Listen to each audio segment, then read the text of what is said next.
Alrighty. Hello. How's it going, guys? Welcome to APR live stream with Fiveable. Super excited to be here. It's been a while since I've gotten the live stream, so I'm really excited. And I'm really excited for the topic that we're going to be covering today. A few things to kind of get us started here. First of all, my name is Mr. Kuklik. I teach AP European history, and I have been for the last 4 years. Okay.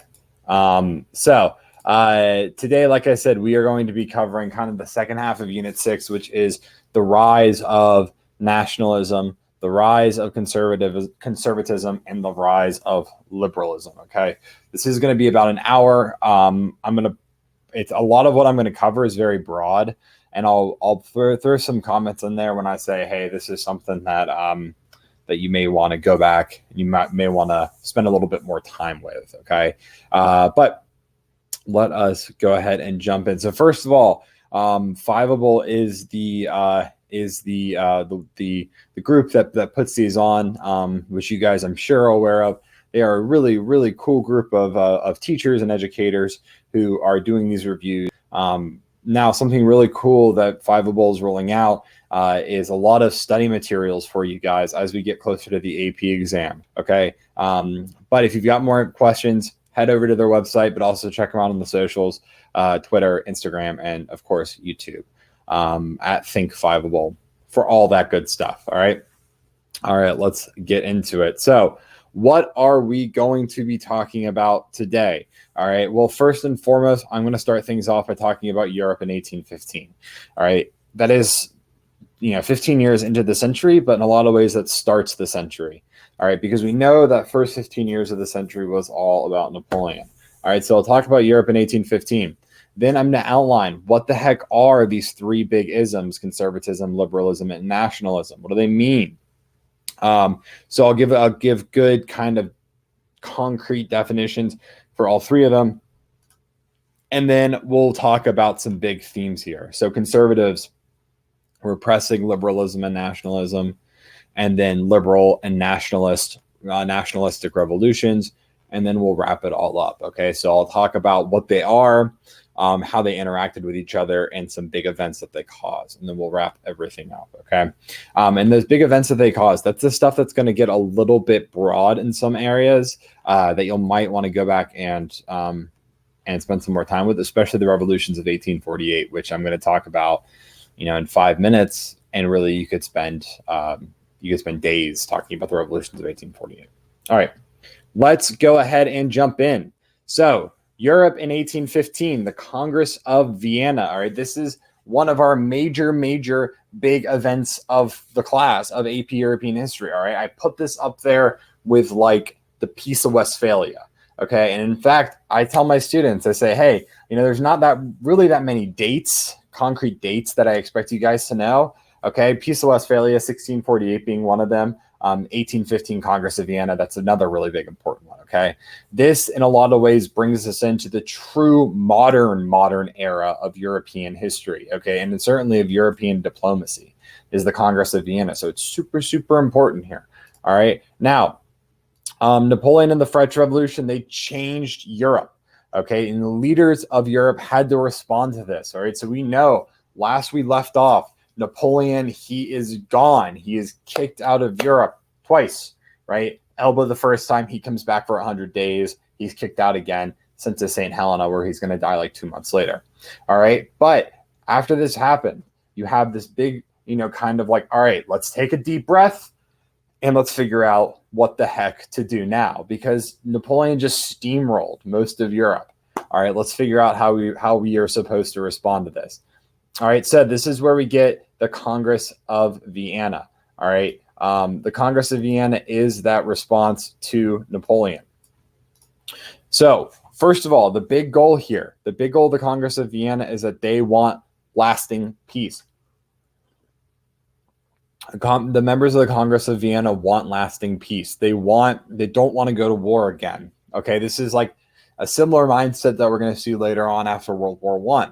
Okay, where they say, all right, we've just been at war with some countries like Austria and Prussia, they were just at war since 1793, 1792. Okay.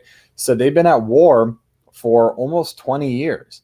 And, that's a really big, that's a really long time to be at war. And it's a really big burden on both of those countries and really all the countries that were involved. So there is this desire to have lasting peace. Also, the Congress of Vienna's goal is to redraw the map of Europe. Okay, they do this with a few things in mind. One, they got to deal with all those Napoleonic claims or gains in territory. They just take those away from France. However, one interesting thing they do is that they allow France to have their post-French Revolutionary borders. All right, so we're talking about the borders that they gain during the Revolution, not during Napoleon. All right, so France is a little bit bigger than it was before the Revolution. And this is all seeking to keep France, at least not happy, but at least content enough so that they don't try to go to war with Europe again.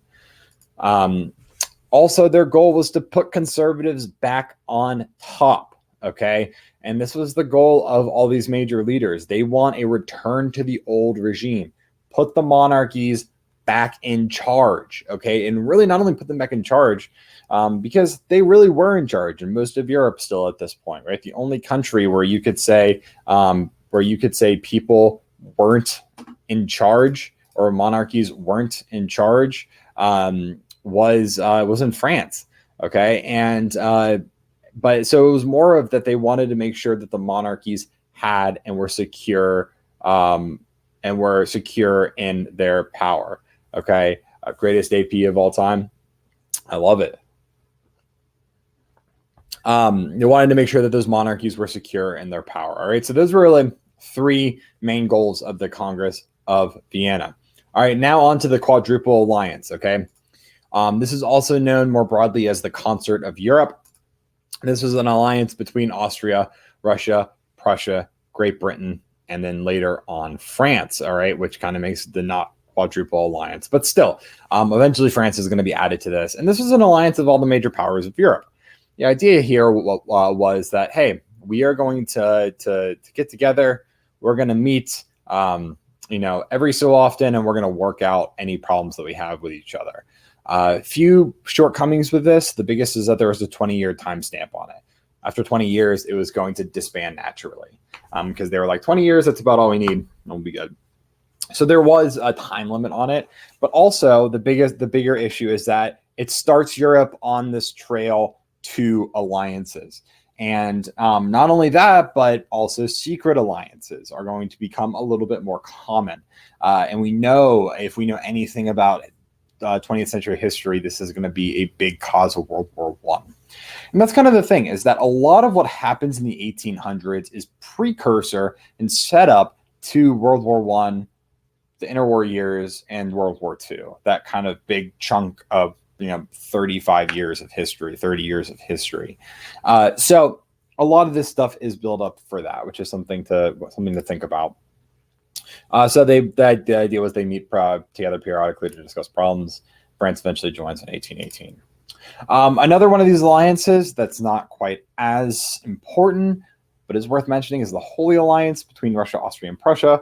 It was called the Holy Alliance because there was some Christian influence to it, as being like the Christian leaders of Europe. Really, it was just another alliance system. They're not going to do too much of great importance for what we're talking about. They certainly were important, but just not what we're talking about. But I think it's worth mentioning, again, another alliance system between just these three countries. All right, so that's where we are. All right, we've got the conservatives, the monarchies, trying to bring us back to the old regime. But obviously, as I say a lot when I'm talking about European history, you can't put the toothpaste back in the tube. All right, so you can't, once these ideologies are brought forward and people get a real taste of them, people get a taste of democracy, they keep wanting it. All right, people get a taste of these enlightened principles and action, they want more.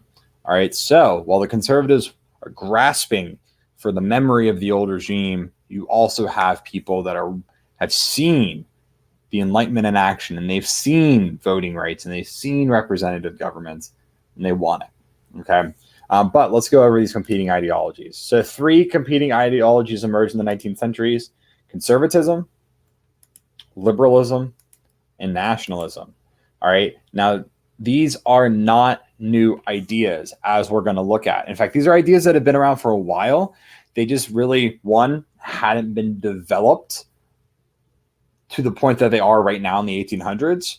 And 2, in a lot of ways, people didn't have the means to express and chase after these major ideologies. Conservatism, maybe. Yes, conservatism had been around since the monarchies, but liberalism and nationalism, especially, those really still forming, and they find their voice and their foothold during the French Revolution and Napoleon. But after that is over, these 3 ideologies emerge and come into conflict with each other. So let's talk about conservatism, because I think that's probably the easiest one to grasp. One thing I'll say real quick: when we think about these 3 ideas, it's really hard, especially if you're an American. It's hard to look at conservative and liberal and not immediately think like Democrat, Republican, or to immediately think of like the liberalism that exists now and the conservatism that exists now in the United States or in other countries like Britain and France. We can't quite think like that. This is a very different type of conservatism and liberalism. All right, these ideas are different than they are today. All right, so I just want to throw that out there. Okay, so first of all, conservatism. This is mostly occupied by wealthy landowners and the old school nobility. Okay, so not the bourgeoisie. Okay, but this is the old nobility and wealthy landowners. Okay, while the bourgeoisie certainly exists with the wealthy and landowners, we're talking about like the high upper class of people. All right, not this middle class. Okay, the high upper class of people. And the big goal of conservatism is keep the monarchy in power. All right, that is really what conservatives want. Keep the monarchy in power, and they are going to hold most of the power during this time period. You can really make the argument that conservatives never really lose power. Even, today, did they really ever lose power? Maybe in some brief instances, but it's an interesting thing to think about. And what happens when they briefly lose power? We see them quickly gaining it back. Okay, so this is just an interesting idea to think about. Conservatives, although they are jockeying for power this whole time, and there are instances where they almost slip from it in the 1800s, they never really lose it. Best way to think about this is old regime. This is 110% the old regime in action. Okay, so the idea: bring back Europe to a time before the French Revolution.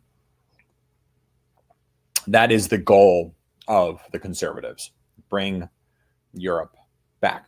Now, what I will say is that this is the traditional conservative.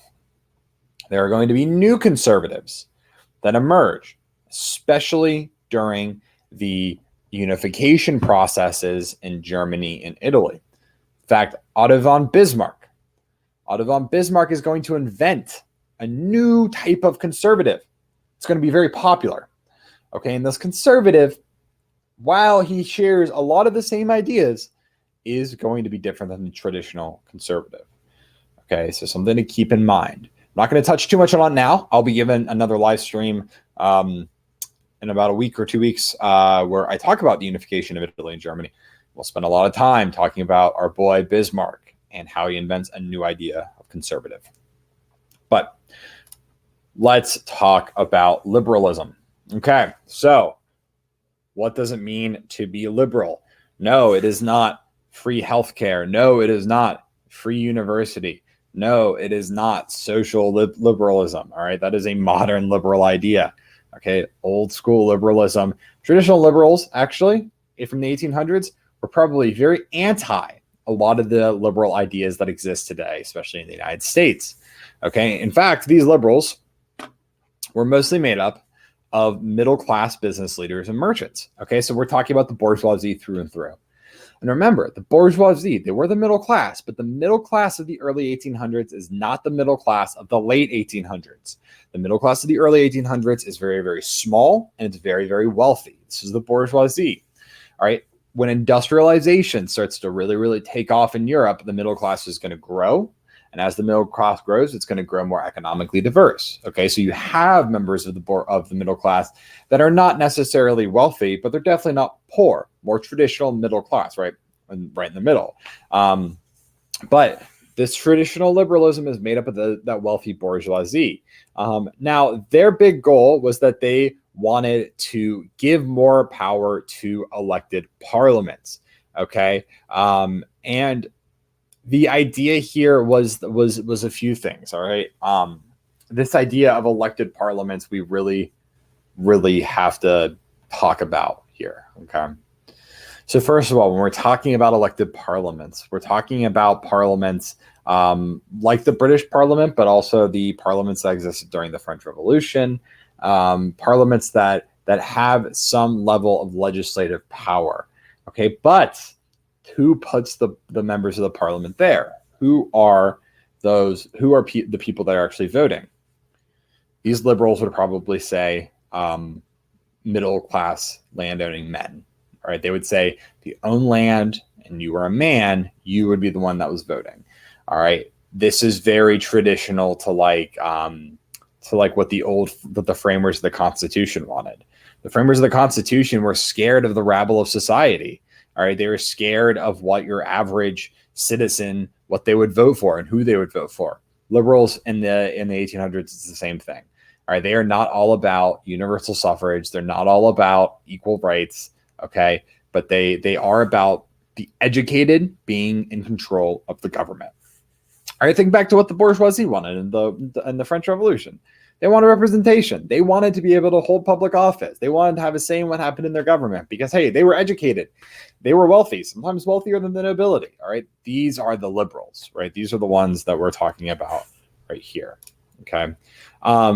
Now, they are going to challenge the conservative establishment, and they are going to gain a lot of influence, not necessarily all the power, but they're going to gain some power. And by the end of the 1800s, most governments have some level of representative body. All right. Even probably the most conservative in Western and Central Europe, Germany. Even Germany is going to have a representative body. Okay. Russia, on the other hand, which is the most conservative country in Europe, is going to resist this pretty heavily. And we'll talk about how that kind of works out for them when we talk about the Russian Revolution. But they're going to challenge conservatives, and they're going to gain a significant amount of influence. They are influenced by the ideas of the Enlightenment, although they are going to be selective by which ideas they're influenced by. And certainly some will be influenced by some ideas, and others will not be influenced by those ideas. It's going to be kind of like a mixed bag. But generally speaking, we say these are the people that have really latched onto the ideas of the Enlightenment, which isn't necessarily old, right? The wealthy disenfranchised. Those that are wealthy that didn't have power are going to be the ones that really hold on to the ideas of the Enlightenment. And we can really think French Revolution bourgeoisie here for sure, like I've just said. Now, these are not members of the lower class. Okay, this is not the working class, and this is not the peasantry. All right, remember, the peasantry actually tended to be more conservative than the bourgeoisie. All right, it's the peasants that are going to fight tooth and nail against the French Revolution. So it's not the peasants and it's not the working class. All right. Spoiler alert: the working class is going to probably be the most radical group. Those are going to be our socialists, and I am also giving a stream on socialism next week. So we'll talk more about socialism next week. But these are not members of the lower class. And last, but certainly not least, let's talk about nationalism. All right. And here's the thing about nationalism. This is the most important ideology out of the bunch. Okay. This is the most important ideology probably even today. All right, nationalism is going to define the modern era in a lot of different ways.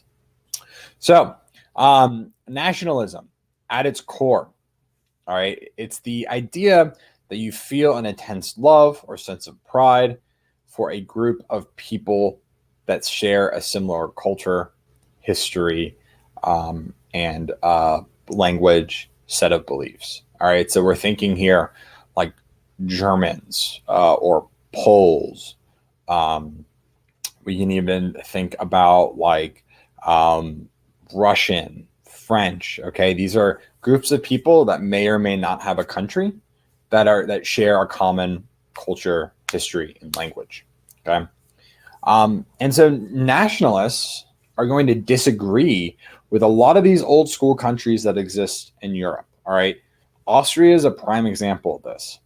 Austria is a multinational, pretty much a multinational conglomerate. It's a multinational bloated state full of different dialects and different cultures and histories and religions in some cases. And it's just kind of a mess. And nationalists, they're not a fan of this. They're not a fan of this type of country.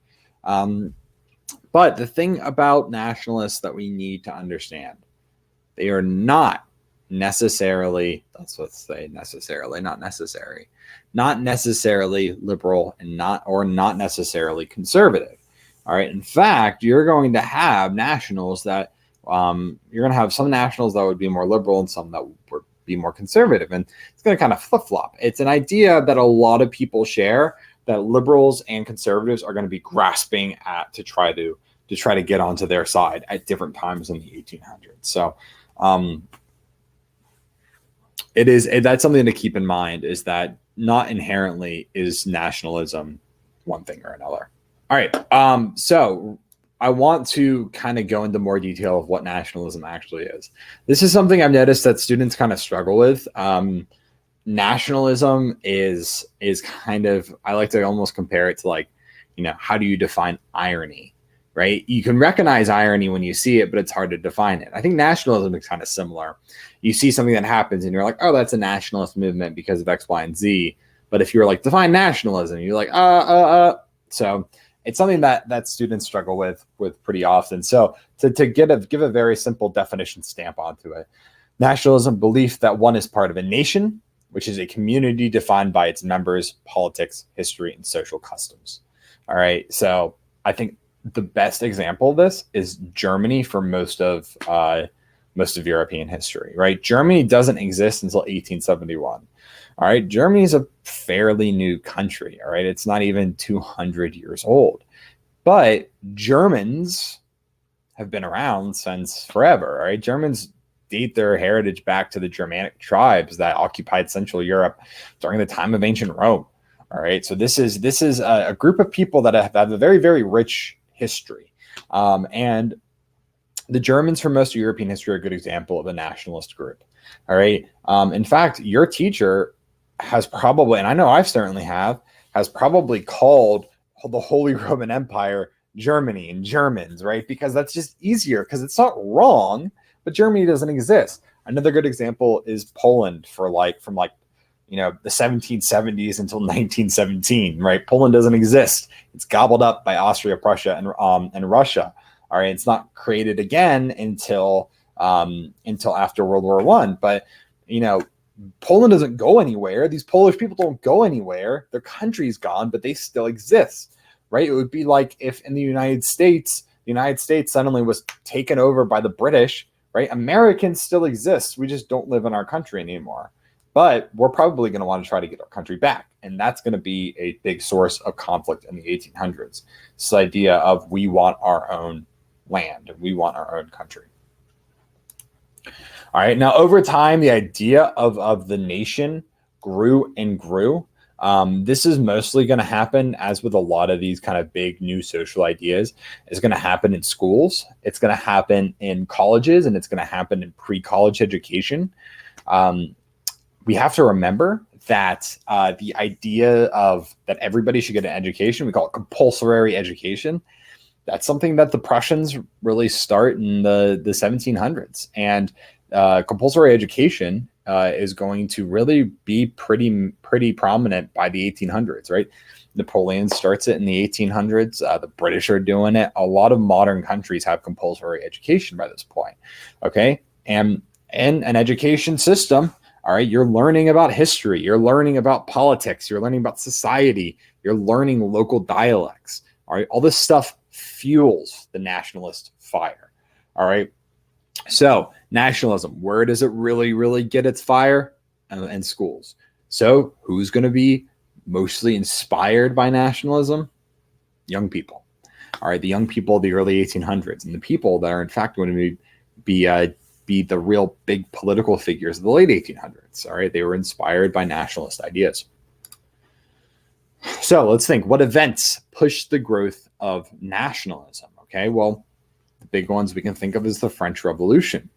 All right, the French Revolution is going to be a huge push for nationalist ideas. The idea that you are fighting for France, not for a king. The idea that, the fact that there is not even a king to fight for, and that you fight for the ideas and the ideals of your country. And this is going to be a really big thing. This is this like, what do you fight for? Who do you fight for? And then also, who does your leadership serve? Does your leadership serve God, or does it serve its people? One really important thing that's going to be, and it's a very small detail, it's going to start to become very important.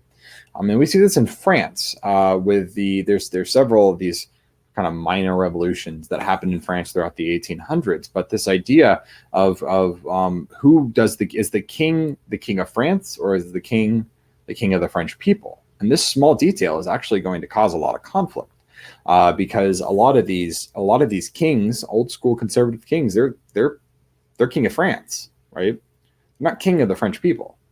And that idea of the French people is really important. We can also even trace this back further to the Peace of Westphalia. The Peace of Westphalia, which breaks up the Holy Roman Empire, not physically, it's still there, but gives the power to the German princes. And that is also going to fuel a nationalist fire, right? That you have this small piece of land that you feel a real connection to, and that the fact that your ruler is ruling you and doesn't have to answer to anybody else. So we can see that nationalism really has its roots from the very beginning. Napoleon is certainly going to increase the spread of nationalism when he's going around to conquering Europe. A lot of these countries are going to band together.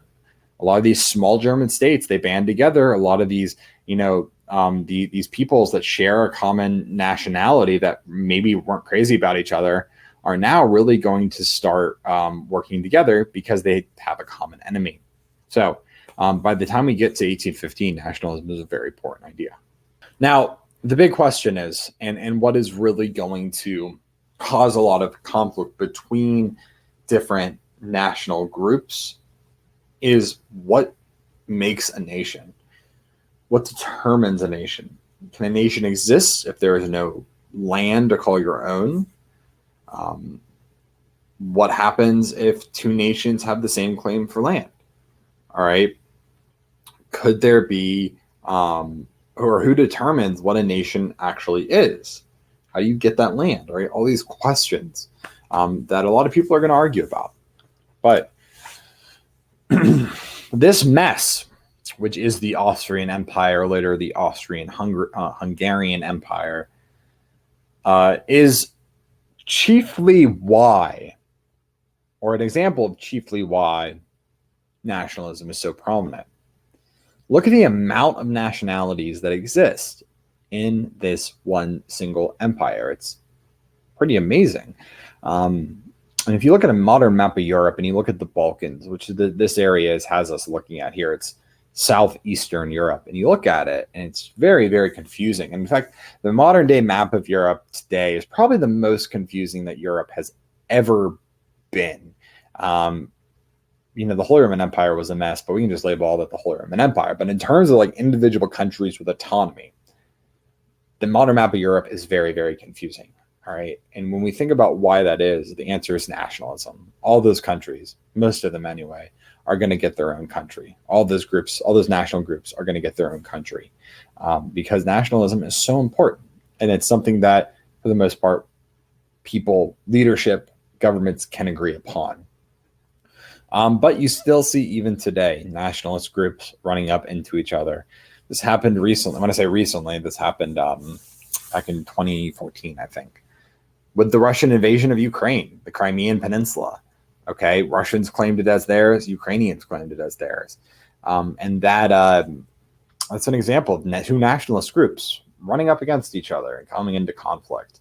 Okay, and we can spend a lot of time talking about modern day Russia and their them reaching into the old Soviet territory, but it's two nationalist groups running into each other. All right. Now, throughout the 19th century, there is nationalist unrest that's felt in really 6 discrete areas in Europe.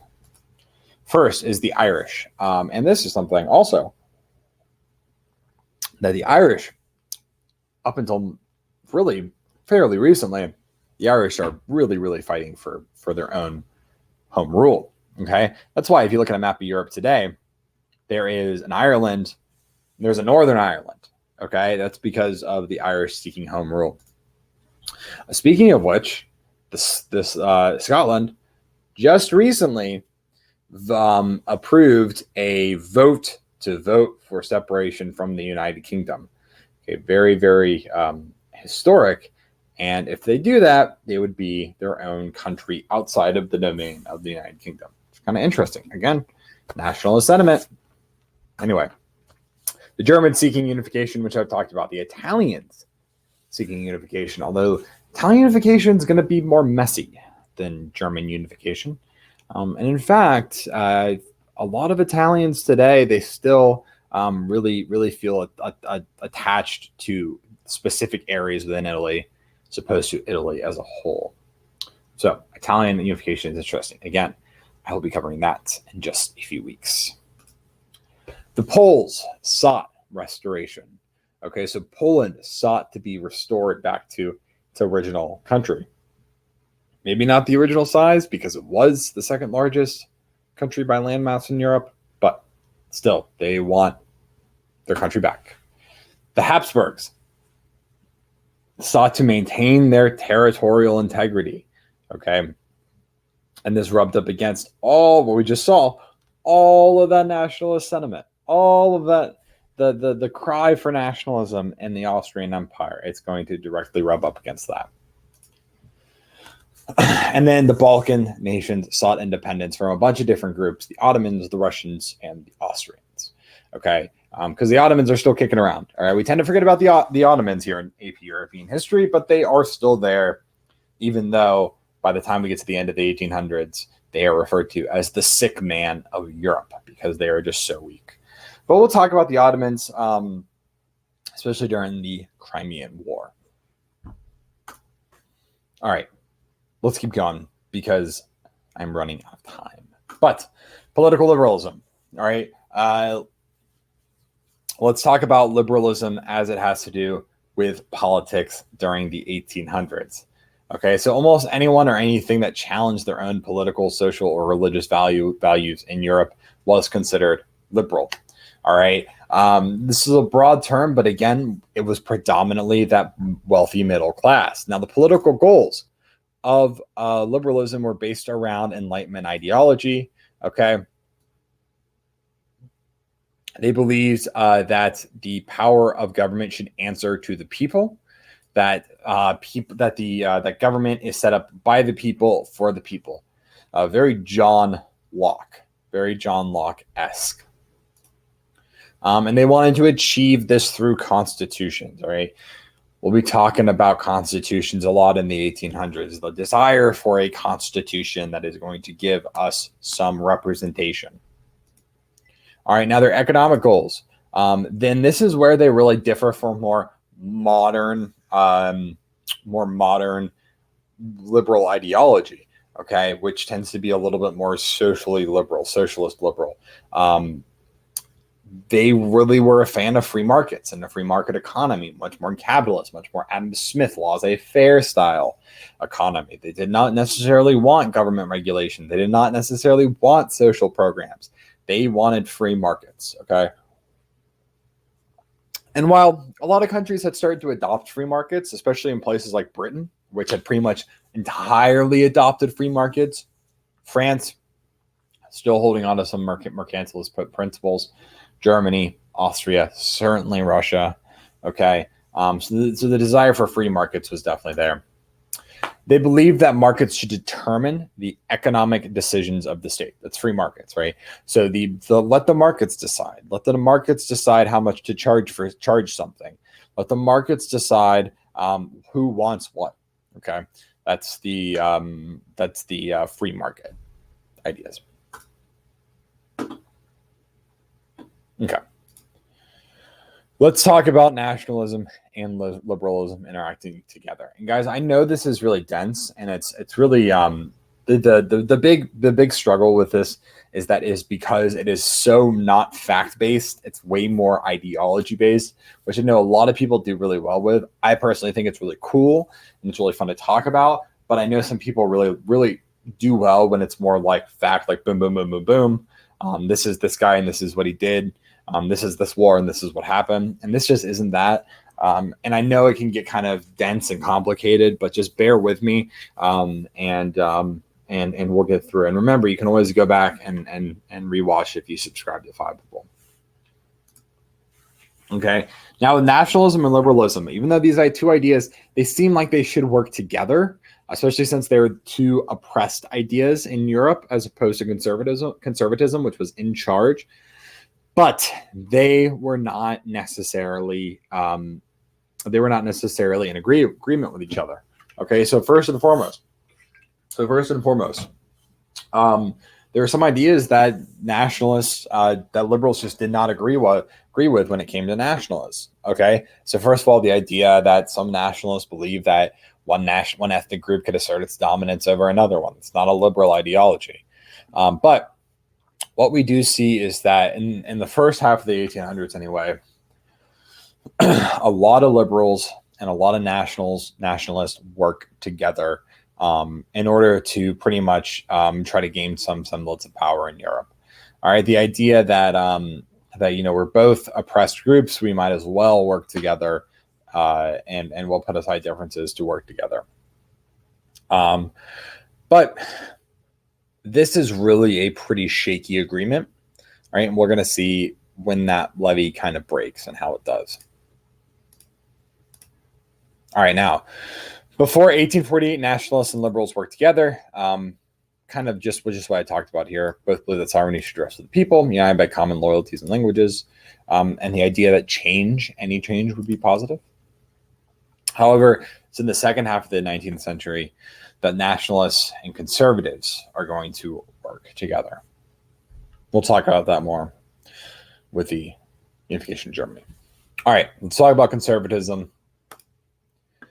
This remains the most dominant idea of the time period, supporting monarchies. They were against the ideas of representative government or representative government that had any sort of power. And the thing is that they really saw the need to oppress liberals and nationalists because they thought that at any time they could get overthrown. So let's talk about how this happens. We're going to look at a few discrete places of how it happens. First, we definitely have to talk about Austria because Austria definitely has the most threat of being under nationalist attack. So they got to repress it the most. And it's going to be this boy on the right here, Prince Metternich, who is going to embrace conservatism more than anybody else. And if we look at his dates there, 1773 to 1859, he really grows up during a time of intense revolution. All right, the American Revolution takes place, just a few years after he's born, and then the French Revolution, it starts when he's just a teenager. Okay, so he grows up seeing this happen, and that's in a lot of ways is going to make him be one of the most conservative figures in European history ever. Now, he is very aware of the fact that nationalism is going to probably come home to roost in Austria sooner rather than later, and he wants to get ahead of it. So the German Confederation, which is established under the Congress of Vienna, is going to be dominated by Austria for several reasons. One of them being that he thought he could suppress nationalism easier if Austria was in charge of Central Europe. In Prussia, we see the repression of nationalism and liberalism as well. Frederick William III promises a constitution for Prussia. He never delivers on this. He, in fact, cleans house, gets rid of his liberal-minded ministers, replaces them with conservative ones. And he tries to really just reestablish the medieval hierarchy of Prussia and of Central Europe, the monarchy, the army, and those that own land. In the southern German states, we see nationalism really similarly to what happens in Austria. Nationalism is very pervasive. And Metternich works to repress these nationalist ideas mostly by outlawing student clubs. This is done with the Carlsbad Decree in 1819. You need to know the Carlsbad Decree. Outlaws student clubs and organizations. And as we know from history, whenever you outlaw something, it fixes the problem, right? Wrong. This is like putting a Band-Aid on, putting a Band-Aid on your arm when it just got chopped off. It's not going to really fix the problem. So, real quick before we get to, and I'm going to have to kind of rush a little bit here because I'm like about 15 minutes left, but real quick, I want to talk about some sources of liberalism, and then we'll talk about these ideas in action. So, as we can probably guess, the sources of liberalism come from our enlightened thinkers, John Locke, Montesquieu, Adam Smith, and then the French and American revolutions, which I've talked at decent amount with this presentation already. Montesquieu, though, separation of powers, right? All right. I've also talked a lot about this already, so I'm going to kind of speed through here. So the sources of nationalism being the French Revolution, being the German states, okay, and then how this is influenced by education. All right, so I've talked about this because I'm kind of pressed for time. I'm going to move through it, but again, subscribe to Fiveable. You can go back and you can review all of this stuff at greater detail, as well as have access to the PowerPoint. Now, let's talk about nationalist and liberalist revolutions. There are several in the 19th century. You really have, it's hard to say just five because revolutions of 1848 is a lot, but we have some main ones here. First happens in Spain. All right, generally speaking, this is unsuccessful. It's a nationalist revolution aimed at dethroning their French king. It's unsuccessful, okay? And besides being violent, nothing else really happens with Spain there. Now in Greece, the Greece are also going to revolt. This is going to be successful, and it's supported by European powers. And we think, why? Why would European powers want to support a nationalist revolution in Greece? Okay, and the big reason is because the Greeks were controlled by the Ottomans. Okay, so there's this feeling of you're not European, but also there's the religious problem here too. The Ottomans are Muslim, Europe's Christian, and that is going to be a big reason why Europe supports Greece during the revolution. Serbia, the exact same thing. Under Ottoman control, you get rid of it, get rid of Ottoman control, you set Serbia up, and you're all hunky-dory with that if you're Europe. And also, Serbia is, one, you can maybe pick away at Serbian land later on if you're someone like Russia or Austria, hint, hint, wink, wink. But also, Serbia is going to be a nice buffer zone between the Ottoman Empire and the rest of Europe. Okay, poor Serbia. Belgium. Belgium's an interesting one. Okay, it is successful, the Belgian Revolution. it's largely supported by the British, and the reason why is because really the Belgians serve as a nice buffer zone between France. Okay, the Belgian coastline, the British were consistently very worried about for most of their history because it's a really easy place to send some ships across to get people into Britain, to get an army into Britain. So they say, if we help out the Belgians, we are going to make sure that that coastline is secure. In fact, the British make an agreement with Belgium and they say, hey, look, anybody ever invades you, we will come to your rescue. All right, you have to promise that you're always going to remain neutral. If anybody invades you, we'll come to your rescue. Okay? The British think this is a great deal because the odds of someone actually invading Britain is pretty slim.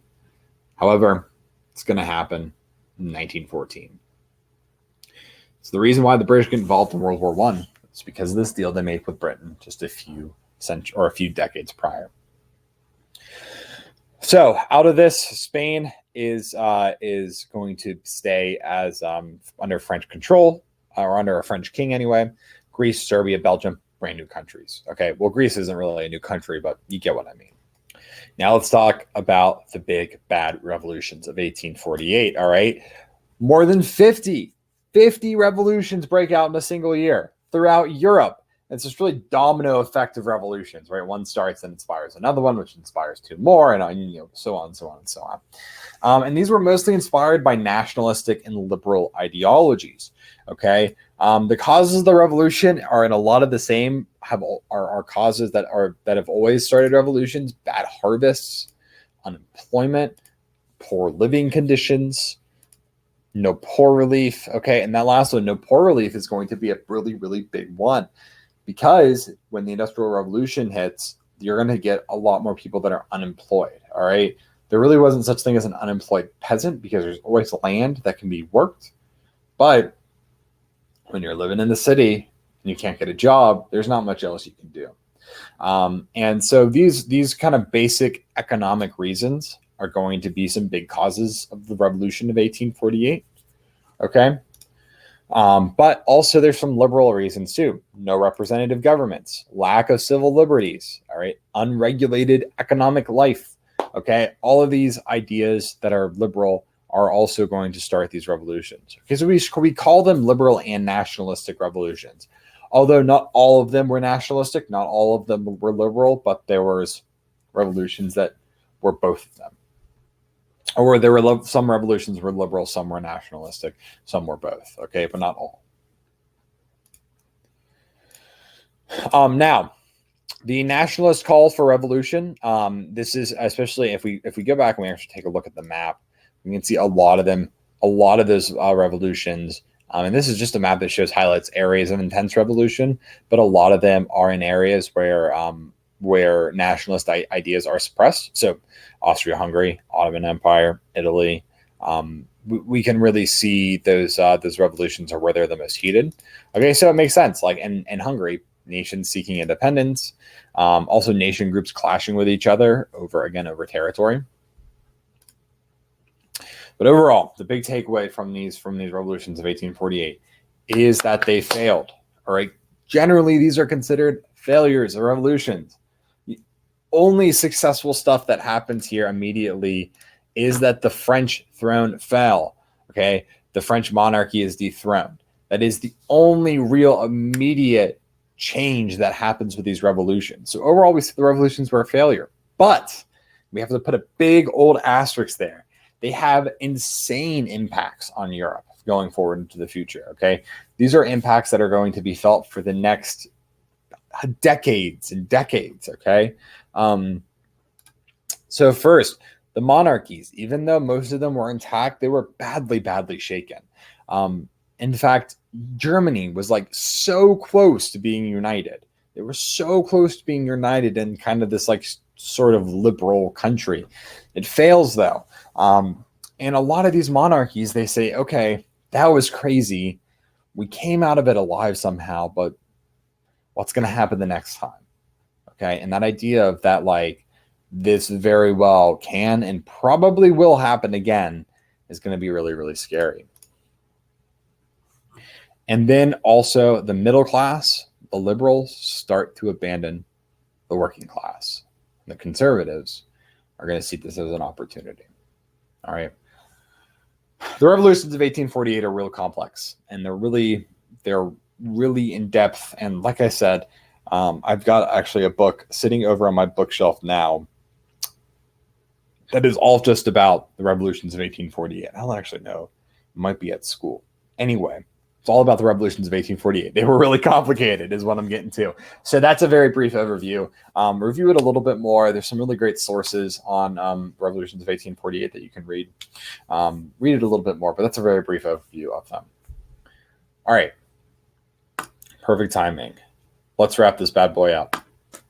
First of all, conservatism versus liberalism versus nationalism, the three competing ideologies that are sometimes going to work together, but more importantly, they're going to bump heads with each other. All right, and they are going to lay the groundwork for modern Europe. These groups work together, but not always. Oftentimes they clashed with each other. Conservatives tried their best to repress liberals and nationalists, and it's not going to be until the latter half of the 1800s that conservatives adapt nationalist sentiments. All right, both the Italian unification and the German unification were conservative unification efforts and led to widespread conflict and revolution. Okay, so that is the three big ideologies in a nutshell. Whew.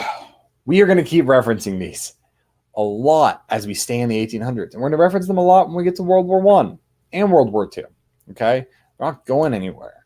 So if you're leaving here and you're like, I still don't really see how this is going to have lasting impacts, stay with us because we will keep talking about them. When I say that these three things are probably the biggest overall cause of World War I mean it. Okay? Maybe this working with other things, but you could really make the argument that it's the conflict between these three ideologies that causes World War I. Really big, important, lasting impacts. Okay, so there we are. We are at the end. Few things before I go. Thank you so much for watching. Thank you so much for putting in the dedication to really learn this content. I know some of you guys are self-study, which is crazy. Nice job. A lot of you guys are doing this because you just want that extra help. You want those extra resources. Nice job. Really good job. My name is Mr. Kuklik. You can find me at Mr. Kuklik on Twitter. Fiveable will retweet me sometimes, so you can go look there and find me. Ask me a question if you have questions about any of this stuff. Like I said, my next stream is going to be about the rise of socialism, which I'm super excited for because I love talking about the rise of socialism. I think it's really interesting. I'll also be giving a stream about the Italian and German unifications after that, where I will talk a lot about these three ideas. So please make sure you tune in for that. Have a great rest of your week, guys. Have a great night. Good luck with AP European history, and I will catch you all next time.